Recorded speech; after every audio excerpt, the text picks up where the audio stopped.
நேயர்கள் அனைவருக்கும் அன்பு வணக்கங்கள். இன்று நம்மோடு நேர்காணலில் இணைந்திருக்கக்கூடிய சிறப்பு விருந்தினர் அரசியல் விமர்சகர் திருமிகு ராஜகம்பீரன் அவர்கள். வணக்கம் சார். வணக்கம். திருப்பதி போனா திருப்பம் வரும்னு சொல்லுவாங்க. ஆனா இன்னைக்கு திருப்பதிக்கே ஒரு திருப்பம் ஏற்பட்டிருக்குது. இந்த திருப்பதியில லட்டுல விலங்குகளுடைய கொழுப்பு கலந்திருக்கிறதா முன்னதா ஆந்திர முதல்வர் சந்திரபாபு நாயுடு அவர்கள் தெரிவிச்சிருந்தாரு. இப்ப அதை ஆய்வறிக்கை மூலமா அதை நிரூபிச்சிருக்கிறாங்க. அது மிகப்பெரிய சர்ச்சையாகவும் ஒரு விவாத பொருளாகவும் மாறி இருக்குது. இதை நீங்க எப்படி பாக்குறீங்க? பசு அடிப்படையிலே ஒரு வீட்டு விலங்கு, அதிலிருந்து உருவாகிற பாலிலிருந்து உருவாகிற நெய் என்பது ஒரு கொழுப்பு. எனவே விலங்கின் கொழுப்பு இல்லாமல் லட்டு தயாரிக்க முடியாது என்கிற குற்றச்சாட்டுக்கு உண்மையான அர்த்தம் என்னவென்றால் பசு நெய் கலந்து தயாரிக்கப்படுகிற லட்டு என்றுதான் பொருள். இதை வைத்துக் கொண்டு ஒரு அரசியல் உள்விளையாட்டை சந்திரபாபு நாயுடு ஒரு குற்றச்சாட்டின் வழியாக எதிர்கட்சியை காலி செய்யணுங்கிற ஒரு உள்நோக்கத்தோடு, பக்தி என்பது பெரும்பான்மை மக்களுடைய மனநிலை சார்ந்தது, சென்டிமெண்டானது. அதற்குள்ள இந்த மாதிரியான ஒரு கருத்தை சொன்னால் எதிர்கட்சியின் மீதான வெறுப்பு அதிகமாகும். கடந்த காலங்கள்ல அவர்கள் இப்படி எல்லாம் செய்தார்கள். இது ஏறத்தாழ சந்திரபாபு நாயுடுடைய அரசியல் துணியில் இருந்து மாறி பாஜகவினுடைய துணியிலே அவர் பேசி இருக்கிறார் என்றுதான் இதை புரிந்து கொள்ள வேண்டும். ஆனால் பாஜக தான் என்ன பண்ணும்னா, எந்த பிரச்சனையை பற்றி பேசினாலும் இதற்கெல்லாம் காரணம் கடந்த காலத்துல காங்கிரஸ் செய்த தவறுதான் என்று ஆரம்பிப்பாங்க. அதுல எங்கிருந்து ஆரம்பிப்பாங்கன்னா, நேரிட்ட இருந்து ஆரம்பிப்பாங்க. நேருக்கு போயிடுவாங்க. அப்போ குற்றச்சாட்டுகளை தங்களுடைய, நான் என்ன சொல்றேன்னா, காங்கிரஸ் வேணாங்கிறதுக்கு தான் பாஜகவுக்கு மக்கள் ஓட்டு போட்டிருக்காங்க. அப்ப நீங்க என்ன செய்றீங்கிறதுக்கு பதிலாக எதிராளியின் மீது குற்றச்சாட்டு சொல்வதன் வழியாக தங்களை புனிதப்படுத்திக் கொள்ளுகிறது அப்படின்னு ஒரு அரசியல் பாணியை பாஜக செய்யும். பாஜகவின் கூட்டாளியாக இன்றைக்கு அரசியலை முட்டுக் கொடுத்து கொண்டிருக்கக்கூடிய சந்திரபாபு நாயுடு பாஜக மாதிரியே பேசுறாரு. அதனால நம்ம ஊர்ல சொல்லுவாங்க, கூடா நட்பு கேடாய் முடியும்னு சொல்லுவாங்க. அதுபோல கூடா நட்பின் காரணமாக இது போன்ற கருத்துக்களை சந்திரபாபு நாயுடு பேசுவது என்பது அரசியலில் ஒரு முறையான விஷயமாக நான் பார்க்கிறேன். இப்ப ஆய்வறிக்கை மூலமாக இந்த கொழுப்புகள் கலந்துருக்கதா நிரூபிச்சிருக்கிறாங்களே, அதை நீங்க எப்படி பார்க்கறீங்க? அப்படி நிரூபித்திருப்பது உண்மை என்று ஏற்றுக்கொண்டால் அதை தயாரிக்கக்கூடிய இடத்துல யார் இருக்காங்க? யாராவது அந்த திருப்பதி தேவஸ்தானத்துல லட்டு தயாரிக்கக்கூடிய இடத்துல ஒடுக்கப்பட்ட மக்கள் யாராவது இருக்காங்களா? பிற்படுத்தப்பட்டவங்க இருக்காங்களா? யார் இருக்கா? வைணவ பிராமணர்கள் தான் அதை தயாரிக்கக்கூடிய இடத்துல இருக்கிறாங்க அப்படின்னா, அப்ப அவர்கள் மீது குற்றச்சாட்டு சொல்லுகிறீர்களா? அப்ப அவர்கள் மீது நீங்க நடவடிக்கை எடுப்பீங்களா? நான் என்ன கேட்கிறேன், நீங்க தான் ஆளுங்கட்சியா இருக்கீங்க. நீங்கள் குற்றச்சாட்டு சொல்லக்கூடிய அந்த ஒய்எஸ்ஆர் காங்கிரஸ் இன்றைக்கு ஆளுங்கட்சியாகவே இல்ல. ஜெகன்மோகன் ரெட்டி இன்றைக்கு அதிகாரத்துல இல்ல, நீங்க தான் அதிகாரத்துல இருக்கீங்க. அப்ப அதை விசாரித்து அதற்கான உண்மையை நிரூபிக்க வேண்டிய இடத்துல உங்களுக்கு வெறும் குற்றச்சாட்டு சொல்லுகிற இடம் மட்டுமல்ல, அந்த குற்றத்தை நிரூபிக்க வேண்டிய பொறுப்பு உங்களுக்கு இருக்கிறது. அது உண்மையா பொய்யா என்பதற்கு பதிலாக நீங்கள் குற்றச்சாட்டு சொல்றீங்க. அந்த ஆய்வறிக்கை என்ன சொல்றது? அது குஜராத்துக்கு நாங்க அனுப்பணும். நான் என்ன கேட்கிறேன், இது எங்க இருக்கு, இதுல என்ன கலந்துருக்குன்னு கண்டுபிடிக்கிறதுக்கு குஜராத்துல இருக்கக்கூடிய ஆய்வகத்துக்கு போறீங்கன்னா, இது பாஜகவினுடைய உள்நோக்கம் இதற்குள் இருப்பதாக சந்தேகிக்க வேண்டிய கட்டாயம் இருக்கிறது.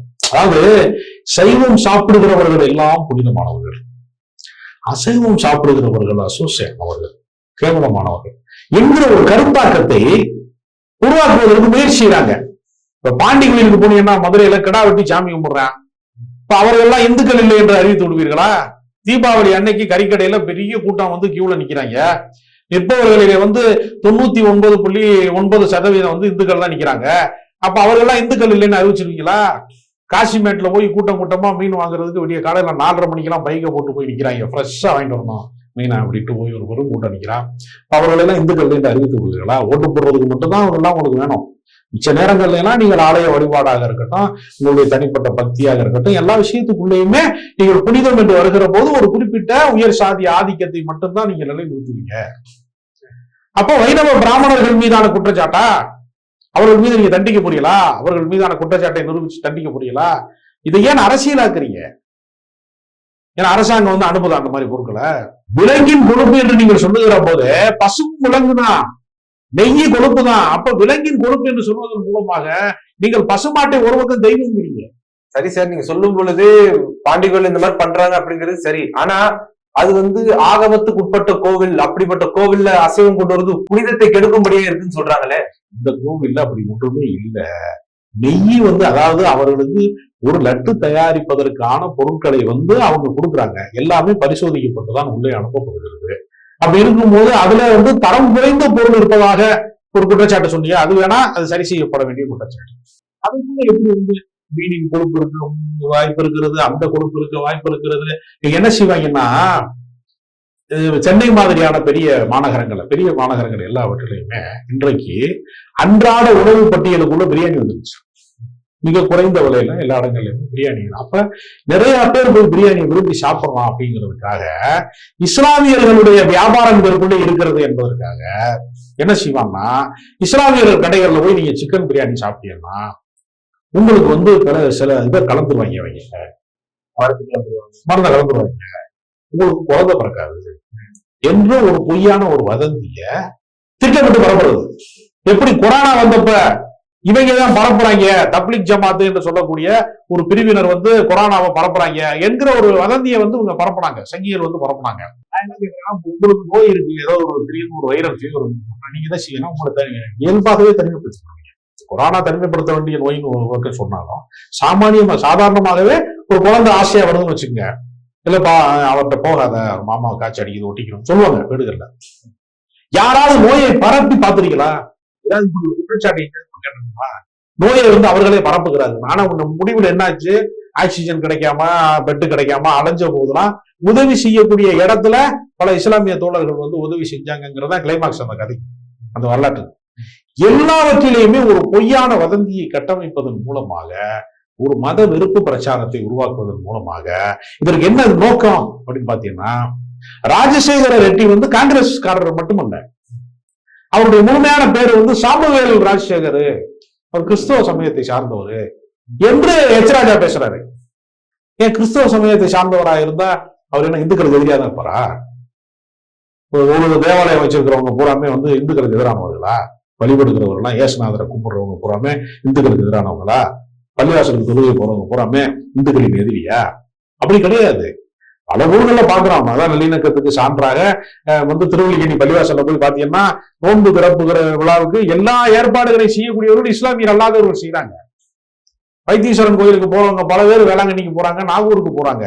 மனிதர்களிடத்துல வந்து மத நம்பிக்கை இருக்கிறது, மத துவேஷம் கிடையாது.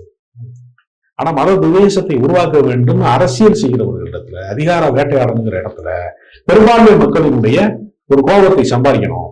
இது சொல்றது மூலமா பெரும்பான்மை மக்கள் அந்த கட்சியை வெறுக்கணும், ஒய்எஸ்ஆர் காங்கிரஸ் இனிமே எந்த காலத்திலுமே தலையெடுக்க கூடாது என்று சொல்வதற்கு ஒரு வாய்ப்பாக இதை பயன்படுத்தி கொள்றாங்க. பாஜகவுடைய எச்ராஜா அவர்கள் சொல்லும் பொழுது, கடந்த காலத்துல வந்து ஜெகன்மோகன் ரெட்டியுடைய தந்தையார் ராஜசேகர ரெட்டி வந்து ஏழுமலையான பத்தி ஒரு கமெண்ட் பாஸ் பண்ணாரு, அதனாலதான் அந்த மலையிலேயே அவர் விழுந்து போய் செத்தாரு அப்படிங்கிற மாதிரி கருத்தெல்லாம் பேசியிருக்காரு. அதை எப்படி பாக்குறீங்க? ஒரு விபத்து நடக்கிற போது உலகம் முழுக்க இன்ன காரணத்துக்காகத்தான் இவர் போய் செத்தாருன்னு சொல்றாங்கன்னா, உலகத்துல வந்து நாய்த்தோல்ல வடிகட்டின அயோக்கியன்னு அர்த்தம். இப்படிப்பட்ட முட்டாள்தனங்களை வந்து இவர்கள் பேசுகிறாரு. இப்ப நான் என்ன கேட்கிறேன்னா, ராமகிருஷ்ண பரமஹம்சர் எப்படி இறந்தாரு, ரமண மகரிஷி எப்படி இறந்தாரு, எல்லாம் ஞானிகள் தான், இல்லைன்னு சொல்றோம். அறிஞர் அண்ணாவுக்கு புற்றுநோய் வந்துச்சு, அவர் நாத்திகம் பேசுனதுனாலதான் அது வந்துச்சு அப்படின்னு சொல்லி இவங்க பரப்புனாங்க கடந்த காலங்கள்ல. ராமகிருஷ்ண பரமஹம்சருக்கு ரமண மகரிஷிக்குமே புற்றுநோய் தான் வந்துச்சு. அப்ப புற்றுநோய்க்கு தெரியாது இவன் சாமி கும்பிடுறவனா கும்பிடாதவனா, இவன் உடம்புக்குள்ள போகலாமா வேணாமா அப்படின்னு புற்றுநோய் கிருமிக்கு தெரியவே தெரியாது.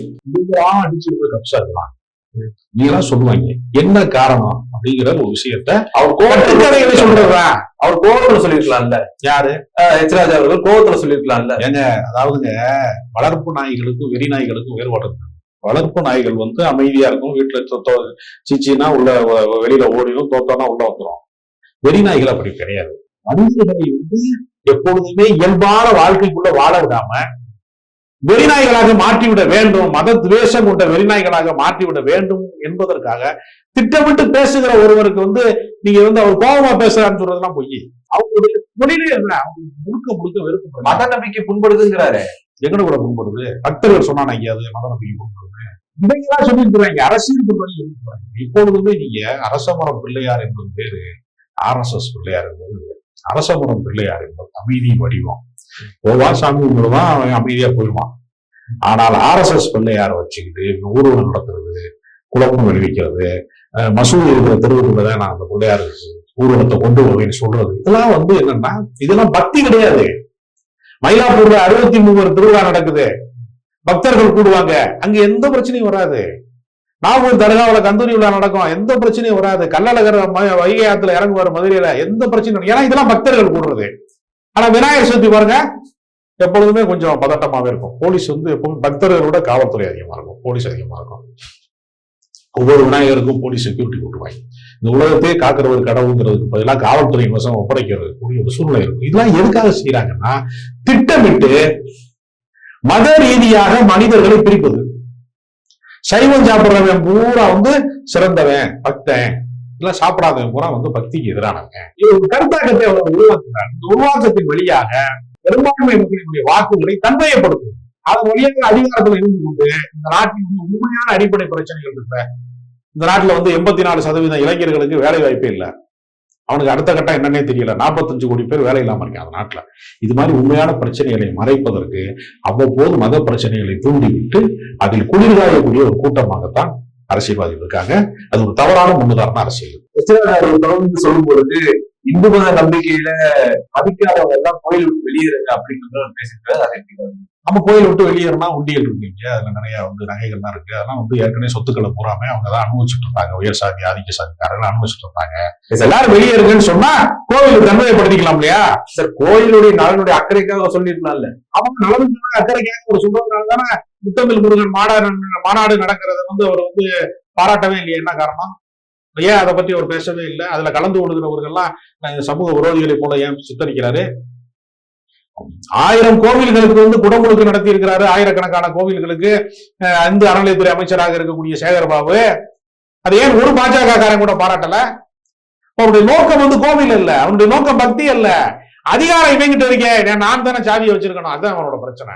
அதனால இவர்களுக்கு உண்மையான நோக்கம் வந்து சமயமோ கடவுளோ பக்தியோ அல்ல. கடவுளின் பெயரால் கலவரம் செய்யணும், கடவுளின் பெயரால் அதிகாரத்தை கைப்பற்றணும், மதத்தின் பெயரால் ஓட்டுகளை அறுவடை செய்யணும்.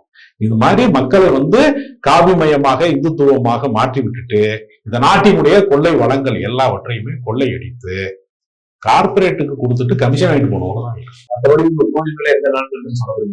இவர்களுக்கும் பக்திக்கு எந்த சம்பந்தமும் கிடையாது. பக்தியின் பெயரால் பகல் வேஷம் போடுகிற ஒரு கூட்டம் இது. பாஜக என்பது பக்தியின் பெயரால் பகல் வேஷம் போடுகிற ஒரு கூட்டம். இது ஒரு நாடக கம்பெனி. அந்த நாடக கம்பெனியினுடைய புதிய ஆர்டிஸ்டாக சந்திரபாபு நாயுடு அப்பாயின்மெண்ட் ஆயிருக்காரு. ஒய்எஸ்ஆர் காங்கிரசினுடைய தலைவர் ஜெகன்மோகன் ரெட்டி வந்து சொல்லும் பொழுது, எங்க மேல வீணா போடப்பட்ட பழி, அது மட்டும் இல்லாம கடவுளை வச்சு மதத்தை வச்சு அரசியல் ஆதாயம் தேட பாக்குறாங்க அப்படிங்கிற மாதிரி அவர் பதில் சொல்லியிருக்கிறாரு. இதை நீங்க எப்படி பாக்குறீங்க சார்? சரியான கருத்து சொல்லியிருக்கிறார். எப்பொழுதுமே வந்து என்னன்னா, கடந்த காலங்கள்ல பிள்ளையார் பால் குடிக்கிறாருன்னு ஒரு பிரச்சனை கிளப்பிவிட்டாங்க. சந்திராசாமி ஒரு காலகட்டத்துல அவங்க வந்து பிள்ளையார் பால் குடிக்கிறோம். ஒவ்வொரு காலகட்டத்திலுமே இவங்க என்ன செய்வாங்கன்னா, ஏதாவது ஒரு அப்பட்டமான பொய்யை வந்து இவங்க வந்து ஒரு பொருளையை வந்து வதந்தியை வந்து உருவாக்கிடுவாங்க. அது உடனே வைரல் ஆயிரும். ஆனால் அந்த உண்மை நிலைமை தெரிய வருகிற போது சாமியாருக்கும் போலி சாமியாருக்கும் என்ன வித்தியாசம்னா, பிடிபட்டால் போலி சாமியார், பிடிபடவில்லை என்றால் சாமியார் என்று சொல்வதை போல, சாமியார்களுக்கு தான் இந்த நாட்டில் மாமியார்கள் அதிகம் என்று சொல்வதை போல, பிடிபடுகிற போது உண்மை மக்களுக்கு தெரிஞ்சிடும். தெரிஞ்ச முன்னாடி மக்கள் சுதாரித்துக் கொள்வார்கள். அதனால உண்மையான பக்தி என்பது வேறு. இது மாதிரி வேஷம் போட்டு அரசியல் ஆதாயத்திற்காக ஆட்டம் காட்டுகிறார்கள். கடவுளையே இவர்கள் வந்து ஒரு கட்சிக்கான விளம்பரமாக, அரசியல் ஆதாயத்திற்கான ஒரு ஆளாகத்தான் பார்க்கிறார்களே தவிர உண்மையான பக்தியை இவர்கள் ஒரு நாளும் கொண்டாடியதும் இல்லை, இவர்கள் கொண்டாட போவதில்லை. இப்போ இதை பற்றி பவன் கல்யாண் சொல்லும் பொழுது, இந்தியா முழுக்க இருக்கக்கூடிய கோயில்களை ஆய்வு செய்வதற்கு ஒரு வாரியம் ஒண்ணு அமைக்கணும், சனாதன ரட்சணா வாரியம் அப்படின்னு சொல்லி ஒண்ணு அமைக்கணும் அப்படின்னு சொல்லி பேசியிருக்கிறாரு. அதை நீங்க எப்படி பாக்குறீங்க சார்? அது நான் திரும்ப அதே தான் சொல்றேன். ஏற்கனவே எல்லா கோயில்களுமே ஆவணப்படுத்தப்பட்டிருக்கிறது. அதுல என்னென்ன இருக்குங்கிறதெல்லாம் ஏற்கனவே இங்க எப்படி இந்து சமய அறநிலையத்துறை இருக்கிறதோ அது போல வந்து எல்லா இடமும் டாக்குமெண்ட் இருக்கிறது. அதை வந்து மக்கள் வந்து கூட்டமாக வந்து மக்கள் வழிபடுகிற இடம்ங்கிறதுனால அது ஏற்கனவே அரசின் கண்காணிப்புல தான் இருக்கிறது. இதை வைத்துக்கொண்டு அரசியல் செய்யணும் என்பதற்காக வேண்டி புதுசா வந்து பல விஷயங்களை வந்து கிணறு வெட்ட பூதம் கிளம்பியதை போல புதுசா ஒரு விஷயங்களை வந்து கிளப்பி விடுவாங்க. அதனுடைய உள்நோக்கம் என்னவென்று கேட்டால், இந்து பெரும்பான்மை வாக்கு வங்கியை தங்கள் பக்கம் திசை திருப்புவதற்கான முயற்சியே தவிர இது கோவில் மீதான பற்று அல்ல. ஏன்னா பிரிட்டிஷ்காரன் இந்த நாட்டை வந்து 200 ஆண்டு காலம் ஆட்சி செய்திருக்கிறான். 800 ஆண்டு காலம் முதலாளர்கள் ஆட்சி செய்திருக்கிறார்கள். அப்பொழுதெல்லாம் இந்த கோயில்கள் அப்படியே தான் இருக்கிறது. எத்தனையோ கோயில்கள் 1000 ஆண்டுகளை கடந்து 500 ஆண்டுகளை கடந்து இப்படியே தான் இருக்கு. அப்ப கோவில்களை வந்து பக்தர்கள் தான் பாதுகாக்கிறார்களே தவிர ஆட்சியாளர்களுக்கு அது வேலை அல்ல. முகலாயர்கள் என்ன கோயிலுக்காக வந்தாங்க? அது கிடையாது. அவன் நிலம் பிடிப்பதற்காக வந்தான், எல்லைகளை விஸ்தரிப்பதற்காகத்தான் அவன் வந்தான். பிரிட்டிஷ்காரர்கள் எல்லாருமே அரசியல் ஆதாயத்திற்காக தான் வந்தார்களே தவிர யாருடைய சமய வழிபாட்டுக்குள்ளேயும் யாரும் அத்துமீறி நுழைகிற வேலையை அவங்க செய்யல. செஞ்சிருந்தா 800 ஆண்டு காலம் முகலாயர்கள் ஆட்சி செய்த போது இந்தியாவில் எப்படி பெரும்பான்மை மக்கள் இந்துக்களாக இருக்கிறாங்க? அவர்கள் மதம் மாற்றுவதற்கு முயற்சி செய்யல. கிறிஸ்தவர்கள் மதம் மாற்றுவதற்கு முயற்சி செய்யல. அவங்க அதிகாரத்தை கைப்பற்றுவதற்கு வந்தார்கள், சென்றார்களே தவிர அவர்கள் சமய வழிபாட்டுக்குள் யாருமே தேவையில்லாம மூக்க நுழைக்கல. அவர்களுடைய நோக்கம் அதுவும் அல்ல. இதை வைத்துக் கொண்டு யாருக்கு அரசியல் அதிகாரம் தேவைப்படுகிறதோ, யார் தங்களை தக்க வைத்துக் கொள்கிறார், அவர்கள் இந்த விளையாட்டை நடத்தி கொண்டிருக்கிறார். உங்களுடைய நேரத்தை ஒதுக்கி எங்களோட கருத்துக்களை பார்த்து